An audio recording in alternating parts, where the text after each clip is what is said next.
Hi, I am Tanya Milling, Executive Director at the ARC of Virginia. Thank you for inviting me here today and for letting me join by video. I wish I could be there with you. I know that your heads are very full learning Medicaid, so I will jump right in and tell you a little bit about who we are and why we're invited really here to speak to you. So the ARC of Virginia, we are the only statewide organization advocating for people with all developmental disabilities. So that includes autism, Down syndrome, um, intellectual disability, cerebral palsy, many, many more. We are a membership organization made up of and led by people with developmental disabilities, their families, and supporters. And we have led public policy advocacy in Virginia for 72 years. The best way to talk about the ARC and what we believe is what we call, and many of you have heard, is a life like yours. It really is that simple. We all want the same things in life, and we are all interdependent. We are not, a lot of times we talk about independent, but we're really all interdependent. There are different times and stages of our life where we need different levels of support. When I moved out the first time, when I bought my first car, etc., things like that are times that you need different levels of support. It's no different for people with developmental disabilities. And although it is true that some people need support every day with each and every aspect of their daily life. Um, and there is a full spectrum. Some people need that continual support, and others do not, and they need just a little bit of support. So, a life like yours is having a home that is mine, and a job or a way to spend my day that is fulfilling and is what I enjoy, and relationships that matter to me, relationships that I count on and depend on. That's what makes up a good life for all of us. And no matter what support that a person needs, they have that right to live their life in the community like everybody else. And they earned that right when they were born, just like you and me. So, whether it's reading a book on the porch, relaxing at home, enjoying a favorite meal in a restaurant, falling in love, getting married, being with friends, going on an adventure. This is what makes a good life. I also want to tell you that the pictures I share today are not stock photos. These are actual friends here in Virginia. And so, despite that sounding so and seeming so simple and even obvious, that idea that we all just want the same things in life, people and systems can really go astray and miss that. But I promise you that everyone in these pictures want the same things for their children that we all do. And that last slide where that young girl was born. She was in NICU. She had very medically complex things going on with her. She's doing well now. And I love that sign that says Medicaid made this possible. The work you do is very important. What you're here right now learning about is so important because Medicaid truly does make people's life possible. What kind of a backdrop of the system? So the nationally and the picture of things, the world has been moving to more integrated community services for a long time, moving away from institutions and segregated settings into community. This year, we celebrated 25 years of what's called the Olmstead decision. So the ADA, the Americans with Disabilities Act, has a portion called the Integration Mandate. That is Olmstead that turned 25 this year. It says that, um, I'm sorry, it bans the unnecessary segregation of people with disabilities. That also says that people must be supported in the most integrated environment appropriate to their needs. Now, that little saying, appropriate to their needs, is the key, because what that means is settings where people with similar needs have been demonstrated as being successful for them to live there and have their needs met. So if I'm living in an institution or in a segregated setting, a group home, and someone else who has similar needs, their need for support based on their disability is very similar to what I need, and the evidence is that they are living in community and having their needs met, then my rights are being violated under ADA and the integrated integration mandate, because there's demonstrated evidence that someone who has my level of need can be supported in the community. So where that can get therein lies the rub, but really does it, because we have the demonstrated evidence, not just here in Virginia, but all over, that anyone can be supported in their community as long as they have the support that they need, that it's built and wrapped around them. Everyone in this picture are Virginians who are living in their own home with services wrapped around them based on their needs. This has some disabilities are evident and visible, others are not.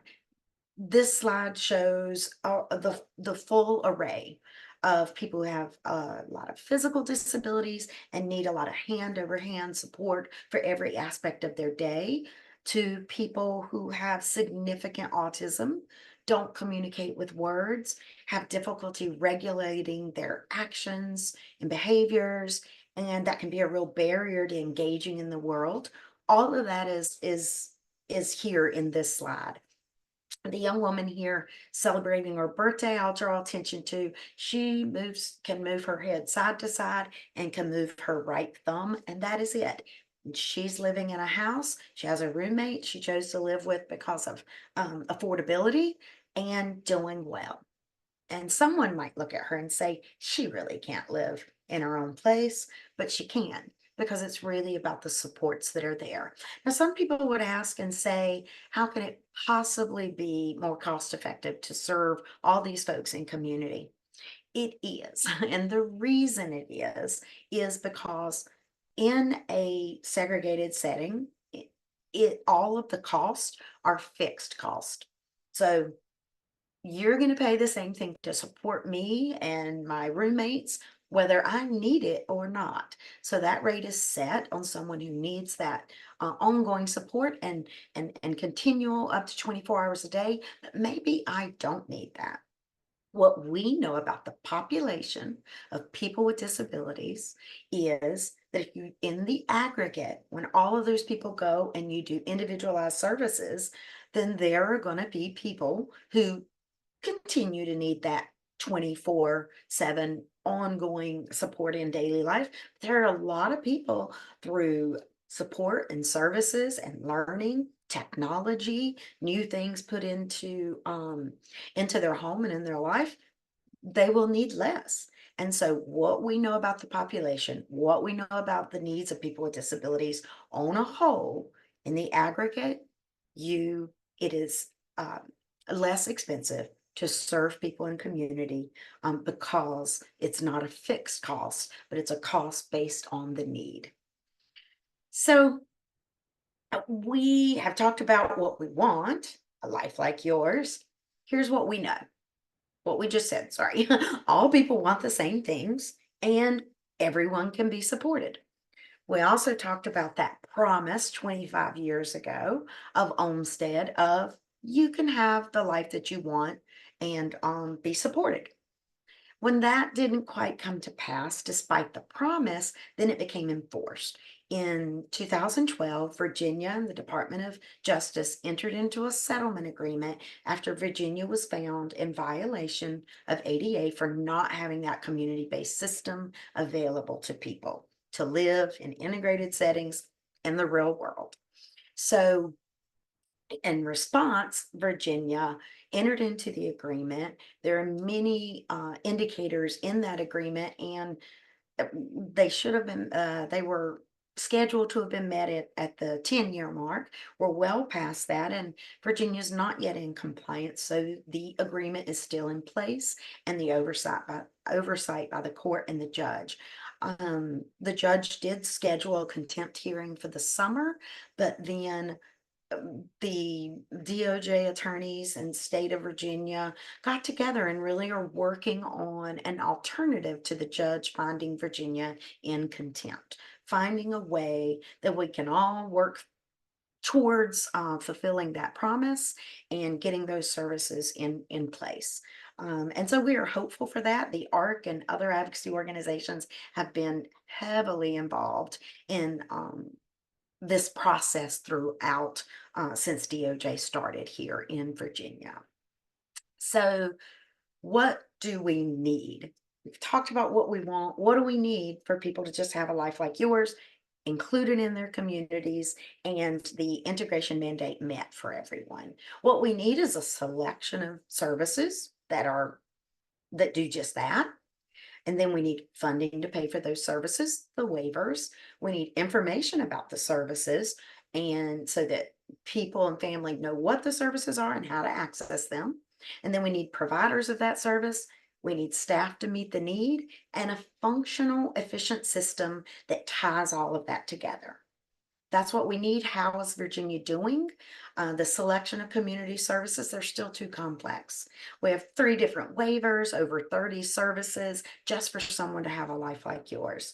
Funding to pay for that service, we are thrilled at this historic investment in Priority One.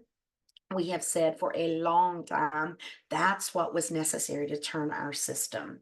Previously, we've had since the days of the beginning of DOJ coming here, around that same 3,000 people in Priority One. We have 14,000 on the waiting list, 3,000 in Priority One, 3,000 plus. And then we have Priority Two and Priority Three. And all along, despite the fact it stayed at 3,000, despite the fact that the General Assembly has made investments each year in slots, but when they do so, there were more people in 2 and 3 going into crisis, life changing, going into urgent need, and they would move into Priority One. And so we were never able to catch up. It was only ever going to happen in this kind of band-aid approach of just kind of ripping it off to it within a biennium fund all of those waivers. So we have 3,440 slots that are being funded in this biennium. And that's our ability to finally get out of that hole, because we were in that hole and we were doing waivers, but people were going into urgent need. And so we were just digging deeper and deeper. And so we're now at a place where we can finally come out, and then we can deal with 2 and 3, Priority 2 and 3, by providing less services, a very small amount earlier before people go into that urgent need. So information about services, it's not easily accessible, but it is improving. We want to continue that. The big issue is providers to offer that service. We do not have enough providers who are doing that. And we certainly have staff shortages and low wages. And our system, our functional, efficient system to hold all that together is complex and filled with redundancies. Looking at data, as of December 23, we looked at these services from a supply and demand issue. The red are the number of people on Priority One who are asking for a service, demand, and then the blue is the providers who are offering that service, supply. When we look at community engagement, it's what we mentioned earlier about having the things in my day, ways to spend my day that are meaningful to me. We have way more people that want it than the providers providing it. Same thing in support in my own home. These are supported living is the example. It was created specifically in response to DOJ to provide that equal alternative to living in a group home, receive the same amount of support if needed in your own home. And that demand is very high, the supply is very low. When we move to this last one, group home and sponsored residential, it's the opposite. We have fewer people asking for that than they're asking for the other services, and way fewer than the supply of that service that we have. So we're not saying group homes should go away or close. We're saying that's not the problem. We need to address that's not a problem to fix. So we need to focus on the problem where it needs to be fixed, which is we were sued by DOJ for not having community-based services. Well, first we were mandated 25 years ago and promised, and then we were sued for not doing that. And then in response to that, we created these services that would bring us into compliance, but the providers aren't there, the capacity isn't there, so we're not able to meet that demand. We haven't moved the needle. So the bottom line for families and the ARC is that after 25 years of promises that were broken, we're thrilled to now have the funding in place. What's going to be key is the rest of the items that make that truly happen. Make it happen that we have what people need. So there's work to be done to build the right capacity, offering those inclusive services that people are asking for and that they have every right to. And we need to simplify the system so it's easier to access. It's efficient for families and for the state, and it's sustainable long term. All of these things are more than doable, and we are here as your partners to continue making progress. In fact, I'm not with you right now because I'm at our annual statewide convention with 365 or so of your constituents, and we are developing our legislative agenda. So we will see you in January, and thank you for your service to all Virginians. Thank you.